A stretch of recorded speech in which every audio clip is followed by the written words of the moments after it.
Well, hello guys. This is Charles Richard on another video, and I just made a video yesterday. I hope that you guys liked it a little bit. I did it very superficially because I this is my first time really that I actually change the focusing screen on a camera. I usually stay with whatever comes with it, and I never have changed a focusing screen on a camera until very recently, and so that's the reason why I made the video yesterday, right? But today, you guys know that this Nikon F is a camera that is number one is very iconic, and it's very known for making the change that it did in the world. This Nikon F, okay, that was created in 1959. This camera is from 1959. Was the first camera that introduced what we call the SLR into the world. All right, a new technology, a new way of doing things.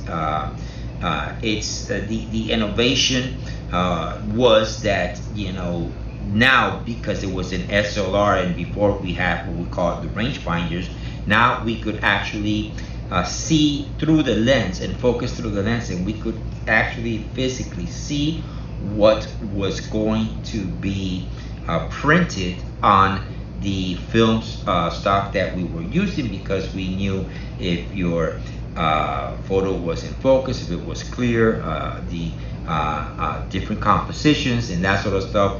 So it became a turning point for how we do photography.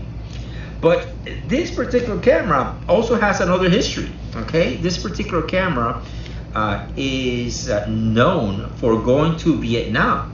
Okay, back in those days, in the days of war, guys that went to war would bring their cameras to literally document what was going on while they were out fighting on the fields.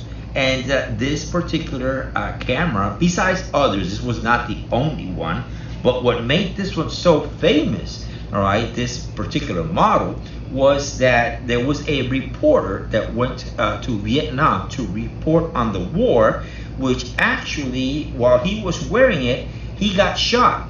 And when he got shot, the bullet, okay, from that rifle, that soldier, okay, trying to kill him, okay, actually hit the camera, and it saved his life. And there's pictures, and I'll post a picture of this camera that is now in a museum. I don't know which museum it is offhand. I will post it and let you guys know here later on.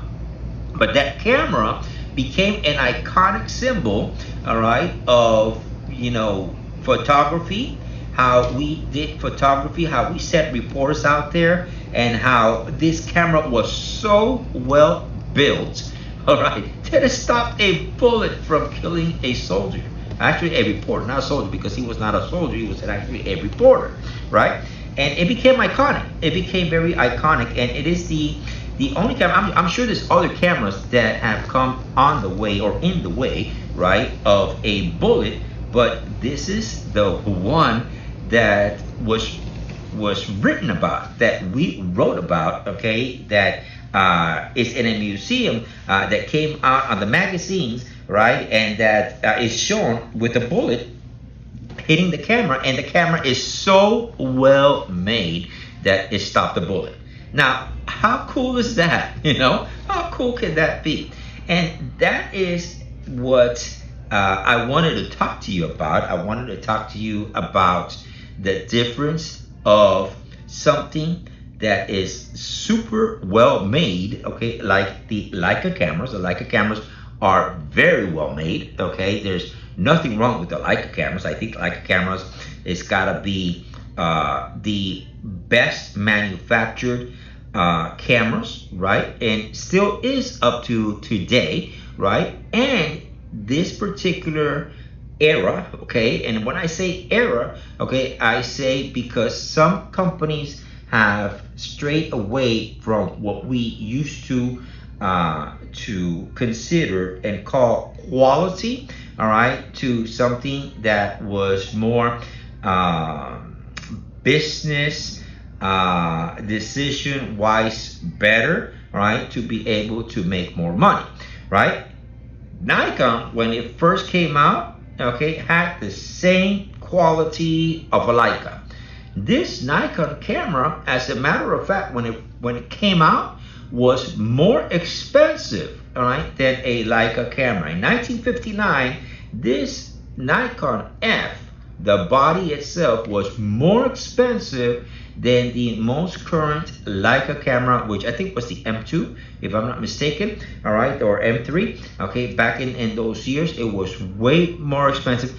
Not by much, but it still was more expensive. All right, it was better built. All right, it's in a way, when you hold a Leica camera that was made in that time, in that era, with this particular camera, this has more weight. This has more, feels more solid, feels more refined. It is not quieter. The shutter is not quieter than that of a Leica. The Leica itself has a different quality of sound, a different feel when you actually. It's sort of like much smoother. It's like sort of like comparing a Mercedes, okay, with a Ford truck. All right, the Leica is a Mercedes. It functions, it runs, it feels good. But when you jump on a Ford truck, on a Ford 4x4, which is sort of what this represents, you know that it's going to go through hell. It's going to go through whatever you want. It's going to work. All right, and that's what this camera represents. This camera, for me, represents a time, right, in this century, which shows how the mind, the capacity of engineers, how they were able to design something that is completely mechanical, that by precision moves, these moves would move other, whether it be gears, dials, metal parts inside the camera, all right, to make things happen, whether it be for your aperture, whether it be for your shutter speeds, whether it be for your ISOs, or just the simple fact of being able to load and remove the film stock that goes inside the camera, right? Now, when we look at this, all right, we gotta also look at something that is real, all right? These tools that you see here, all right, when you're looking at film, right, you're looking at it's not like the new cameras where the sensor, all right, plays an important role of whether or not that camera is a good choice for you or not. All right, this is different. Okay, this is different. All right, when you're looking at cameras from this era, you're looking at a tool, right, that actually has the capability of opening up and letting light through to be able to shine it upon a film stock. The film stock itself represents your sensor. The difference of what you use for a film stock makes the difference of whether or not you get the colors, or whether it's in black and white, more contrast, less contrast, or whether it's in color, more reds, more blues, in the chemical balance that particular film stock has. It is not the camera itself.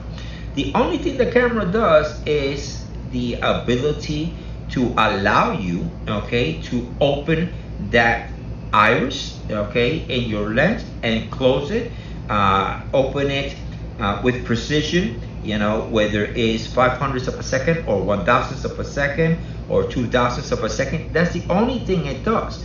And your ability to control that, all right, controls your time, your duration of time for exposure, all right, and the aperture, which is actually how wide or how big that opening opens up, okay, to let light in. That's it. It doesn't change the fact of the stock, which is what actually produces the color. The only way that it actually affects it is if you have too much light or too less light. You can either overexpose it or underexpose it. It's a different concept, all right? It's a different concept, and what I'm trying to tell you is that that particular concept, it didn't matter, all right, if you had a Nikon camera or if you had a Leica camera, right? Because the function was a function of opening and shutting, all right, letting a certain amount of light in or letting less amount of light in to be able to hit the film on the back of the camera to be able to give you the image that you're trying to acquire. So when you look at these cameras, all right, you got to think about it in a different way. You got to think about them, you know, in a way that can't be compared to how we look at cameras in 2026. In 2026, we go out and we say, oh, this camera has a CCD sensor, or this camera has a CMOS sensor, and this camera is 100 megapixels, sensor, or it is only a 50 megapixel sensor. You know what I'm saying? It's a completely different way of looking at the quality of the camera. Therefore, what I'm trying to say is that a camera, whether it was a Nikon camera, or whether it was a Voigtlander, or whether it was a Leica camera or a Canon camera, right? The truth of the matter is that the differences between the cameras, right, as to what you were going to get as far as an image was concerned, right, is all the same, because the only thing these cameras did was control the duration of the amount of light that comes in and how much light comes in. It is not controlling the color. The color is being controlled by your film stock, right? And so with that said, when you look at film cameras, all right, look for something, and this is where I chose, and why I chose the Nikon F. I chose it not because it's symbolic, all right, that it is a camera that stopped a bullet, all right, but because it is a camera that is so well built, all right, that if I look at the time when it was sold, this camera was more expensive than a Leica.